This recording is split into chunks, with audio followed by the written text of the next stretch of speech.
Right గా details చూస్తే రాష్ట్రంలో సైకో పాలన పోవాలి, సైకిల్ పాలన రావాలని టీడీపీ అధినేత చంద్రబాబు పిలుపునిచ్చారు.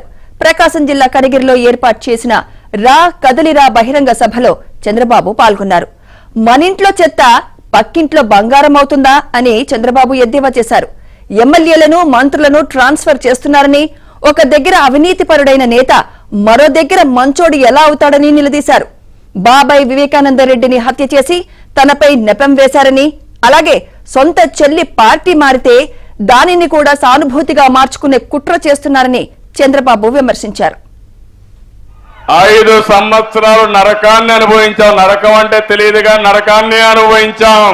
ఈ సైకో ప్రభుత్వాన్ని ఇంటికి పంపించి మళ్ళీ మంచి రోజులు రావాలని తెలుగుదేశం పిలుస్తుంది. రా కదిలి రా అని పిలిపించారు.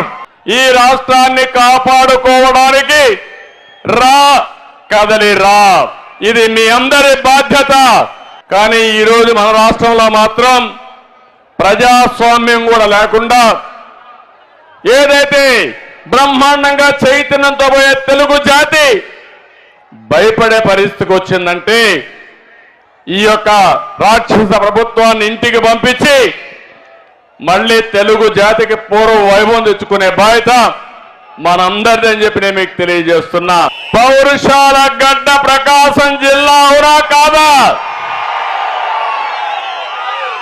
బ్రిటిష్ వాళ్ళకి ప్రకాశం పంతులు చొక్కా విప్పి కాలుస్తారా కాలవండిని గుండె చూపించిన బ్రహ్మాండమైన నాయకుడు పుట్టిన గడ్డ పుణ్యభూమి ఈ ప్రకాశం జిల్లా. కేసులకు భయపడతారా మీరు? సైకోకు భయపడతారా మీరు? మన భవిష్యత్తు మన చేతుల్లో ఉంది, అవునా కాదా అని మిమ్మల్ని అడుగుతున్నా. ఈ రోజు ఏమవుతుందో చూడండి. అక్కడ గెలాక్సీ గ్రెనైట్ మొత్తం కడప నుంచి పులివెందల నుంచి వచ్చి జగన్ అండ్ కంపెనీ దోచుకునే పరిస్థితికి వచ్చారు. సైకో పాలన పోవాలి, సైకిల్ పాలన రావాలి. ఇటీవల 5 సంవత్సరాల నుంచి ఎక్కడా అభివృద్ధి లేదు. ఏమి అభివృద్ధి జరగకుండా బటన్ నొక్కే కార్యక్రమం పెట్టానంటాడు. నేను అడుగుతున్నా మిమ్మల్ని అందరినీ, మీకు ఇచ్చేది 10 రూపాయలు, మీ దగ్గర దోచుకునే తమ్ముళ్ళు 100 రూపాయలు అవునా కాదా అని మిమ్మల్ని అడుగుతున్నా. ఏంటి దోపిడీ? ఇది సుపరిపాలన కాదు. ఈ రోజు ఈ ప్రభుత్వానికి సంపద సృష్టించడం తెలియదు. అదే మరికి ఈ పిల్లలకు ఉద్యోగాలు ఇవ్వడం తెలియదు. జాబ్ క్యాలెండర్ వచ్చిందా తమ్ముళ్ళు అని మిమ్మల్ని అడుగుతున్నా. ఏ ఒక్కరికైనా ఒక ఉద్యోగం వచ్చిందా అని మిమ్మల్ని అడుగుతున్నా. కరువు సీమలో కియా తెచ్చాను, జగన్ మాఫియా తీసుకొచ్చాడు.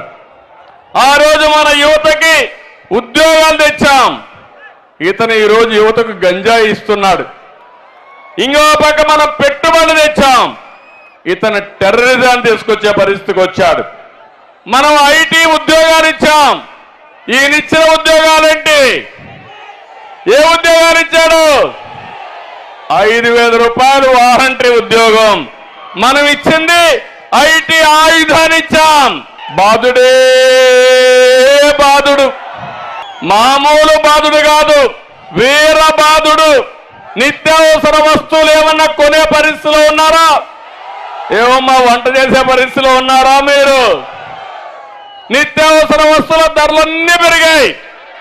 బియ్యం దగ్గర నుంచి ఉప్పు, పప్పు, కూరగాయలు అన్ని పెరిగిపోయే పరిస్థితి వచ్చింది. సామాన్య మానవుడు బ్రతకలేని పరిస్థితికి వచ్చాడు. కరెంటు ఛార్జీలు 9 సార్లు పెంచారు. నేను ఒక్కసారి కూడా పెంచలేదు. మళ్ళీ హామీ ఇస్తున్నా, సమర్థవంతమైన పాలన ఉంటే కరెంటు ఛార్జీలు పెంచే పని లేదని మీ అందరికీ విజ్ఞప్తి చేస్తున్నా. దోపిడీ వల్ల కరెంటు ఛార్జీలు పెరిగాయని చెప్పి నేను మీకు తెలియజేస్తున్నా. ఇంకో పక్కన ఎక్కడ చూసినా పన్నుల భారం, విపరీతంగా పన్నులన్నీ పెంచేసే పరిస్థితికి వచ్చారు. ఈరోజు చెత్త మీద కూడా పన్నేసిన చెత్త ముఖ్యమంత్రి, ఇంత పనికి రాని పనికి మాలిన ముఖ్యమంత్రి. బాబా ఆవేదన ఉంది. మీ కష్టాలు చూశాను. ఒక్కొక్క వ్యక్తి పైన 20 కేసులు, 30 కేసులు, 40 కేసులు పెట్టి నానా హింసలు చేసే పరిస్థితికి వచ్చారు. ఓడిపోతామని పిరికితనం వచ్చింది. నేను ఎప్పుడు ఊహించలా ఇవన్నీ ఎమ్మెల్యేలకు ట్రాన్స్ఫర్లు ఉంటాయని, ఎంపీలకు కూడా ట్రాన్స్ఫర్లు ఉంటాయని.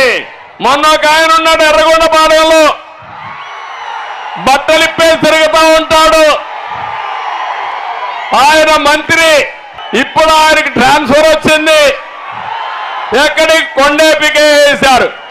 ఎర్రగొండపాలెంలో చెత్త, కొండేపిలో బంగారం అవుతుందా తమ్ముళ్ళు అని అడుగుతున్నా మిమ్మల్ని.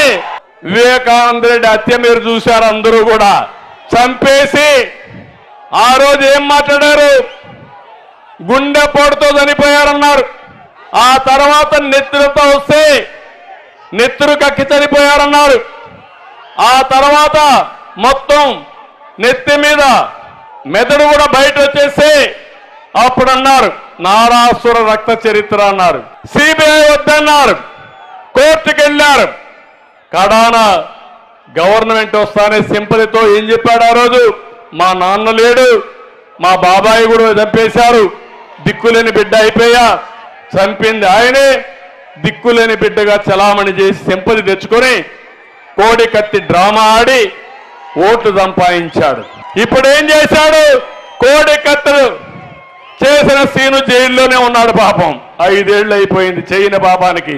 కత్తితో గీకితే 5 ఏళ్ళు జైల్లోనే ఉన్నాడు. సొంత చెల్లెలు కోర్టుకెక్కితే వాళ్ళ తండ్రి మీద ఆవిడే హత్య చేసినట్టు, లేకుంటే ఇంక తప్పు చేసినట్టు ఆవిడ మీద కూడా కేసులు పెట్టి పరిస్థితికి వచ్చాడు. నిన్న మొన్న వాళ్ళ సొంత చెల్లెలు వేరే పార్టీలు చేరితే దానికి మనల్నే తిడుతున్నాడు.